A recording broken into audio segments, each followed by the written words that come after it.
Todos hemos visto lo que está pasando en Israel y en la Franja de Gaza en los últimos días. En resumidas cuentas, el grupo Hamas, calificado por muchos países como grupo terrorista, atacó ciudades israelíes, secuestrando civiles y militares y matando salvajemente a hombres, mujeres, ancianos y niños inocentes. Muchos justifican el accionar de Hamas, pero lo que hace Hamas es injustificable, porque no son más que actos terroristas donde mujeres, niños y ancianos, judíos y extranjeros turistas lo están pasando realmente mal. Pero la otra cara de la moneda nos muestra que la contraofensiva israelita también se está llevando vidas inocentes, niños incluidos. Ahora bien, el accionar de Hamas no significa de ninguna manera que la causa palestina pierda sentido. No. Todo lo contrario. ¿Qué reclaman los palestinos? Ser reconocidos como un Estado en Cisjordania y Gaza, con capital en Jerusalén Este, y el retorno de los refugiados desde donde fueron desalojados por los israelitas, que ocupan territorio palestino.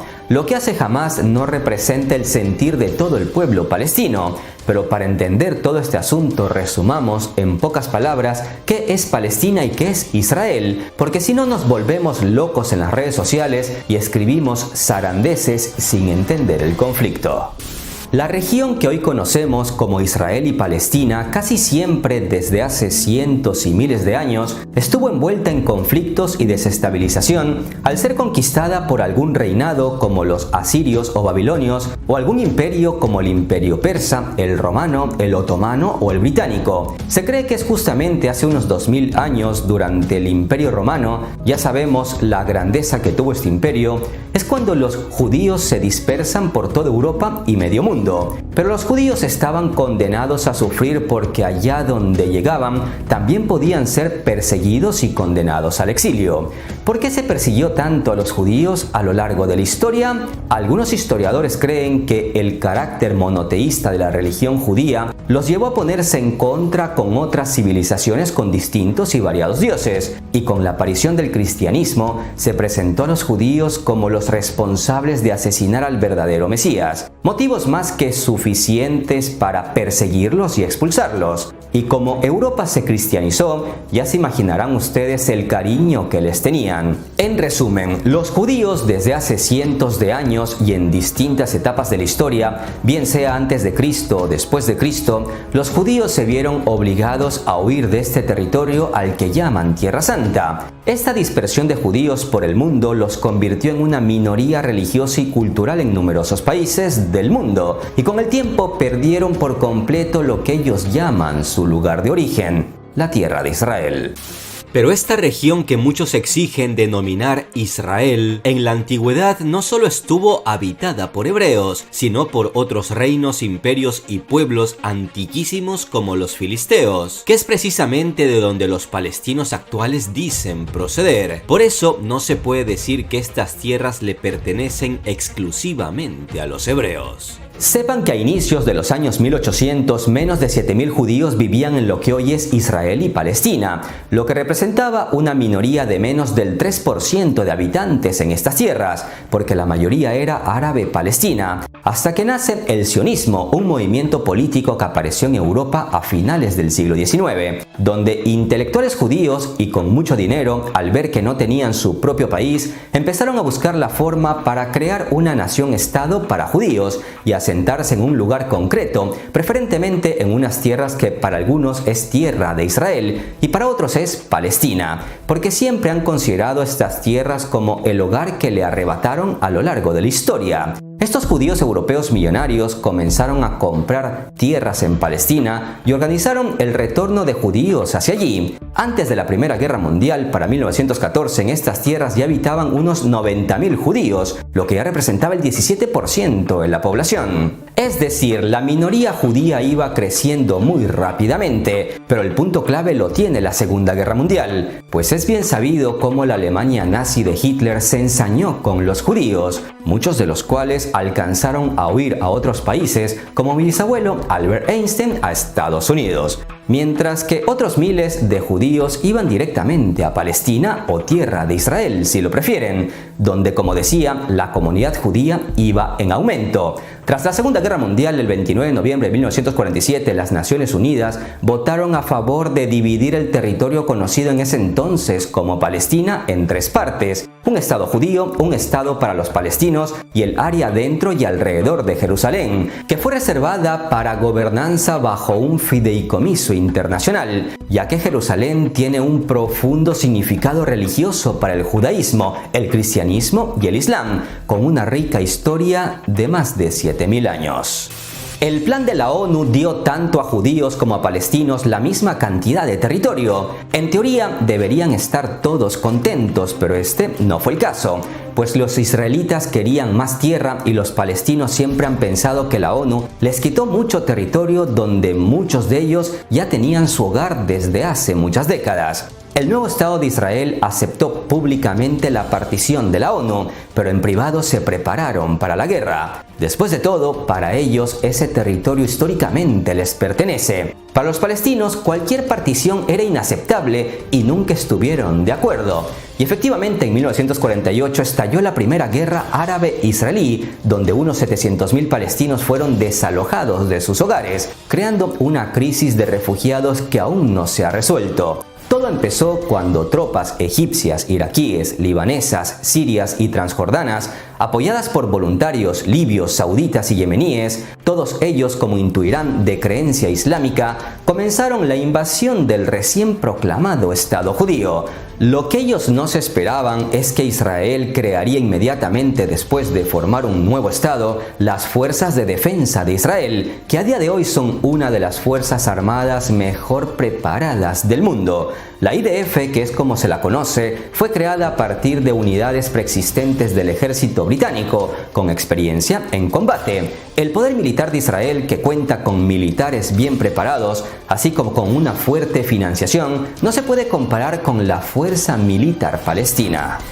Como vemos en este mapa, antes de 1946 aquí vivían en su mayoría palestinos sin ningún problema, y aunque habían estado viendo una llegada de judíos sin precedentes, no les prestaban mucha atención. Pero en 1947 la ONU divide este territorio para palestinos e israelíes. Como Israel es más fuerte, gana la guerra árabe-israelí del 48 y se adueña de más territorio palestino. 1967 es clave en la historia porque se produce la llamada Guerra de los 6 días, cuando Israel conquistó y ocupó en menos de una semana el resto de la antigua Palestina, más los altos del Golán sirios y la península del Sinaí, territorio soberano egipcio. El Consejo de Seguridad de la ONU ordenó a Israel retirarse de los territorios que consideraba ocupados, pero fue ignorada. Y es aquí donde más o menos vemos lo que queda de Palestina, la Franja de Gaza y Cisjordania. Pero Israel desde entonces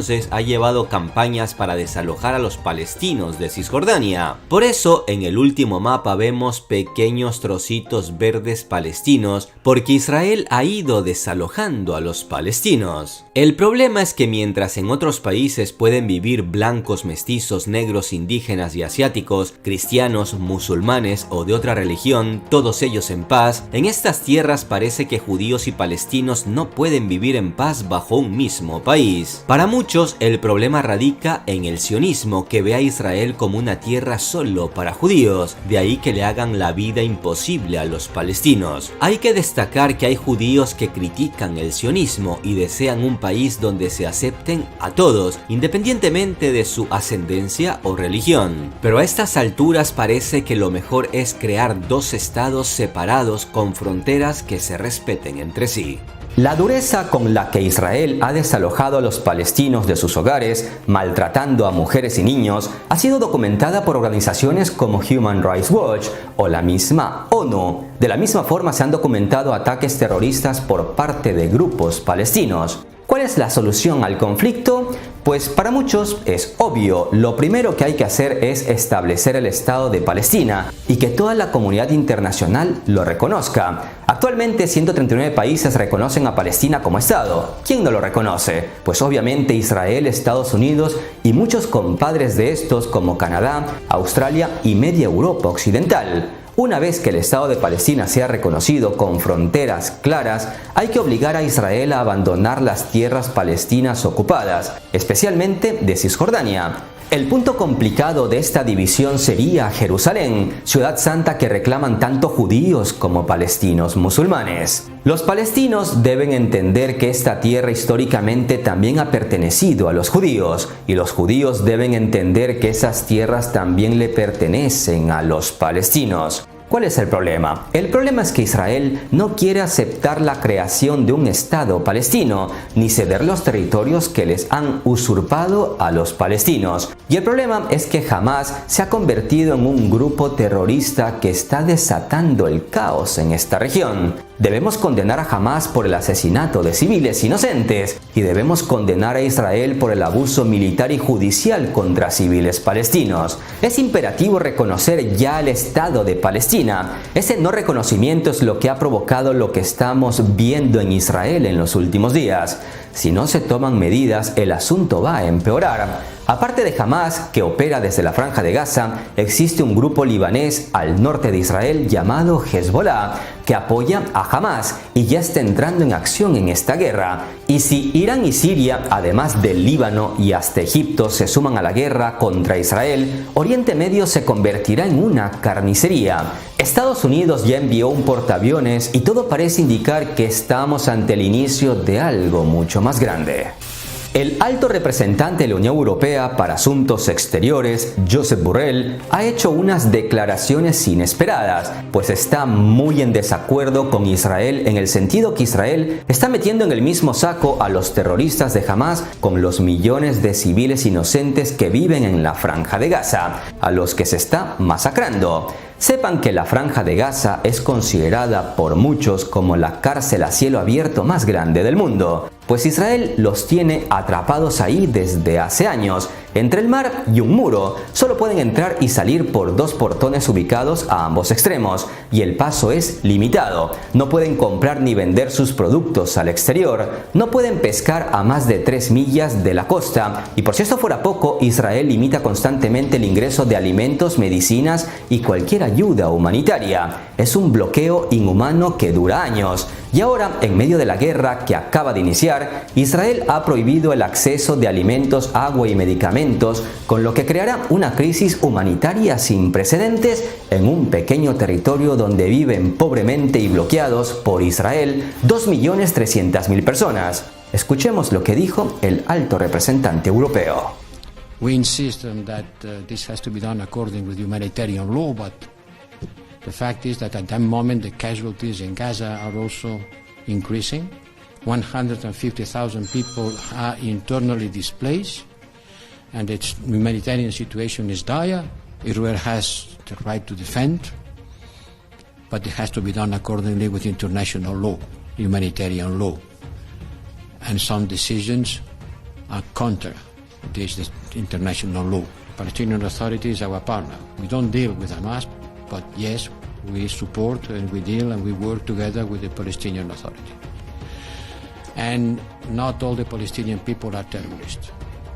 So a collective punishment against all Palestinians will be unfair and unproductive.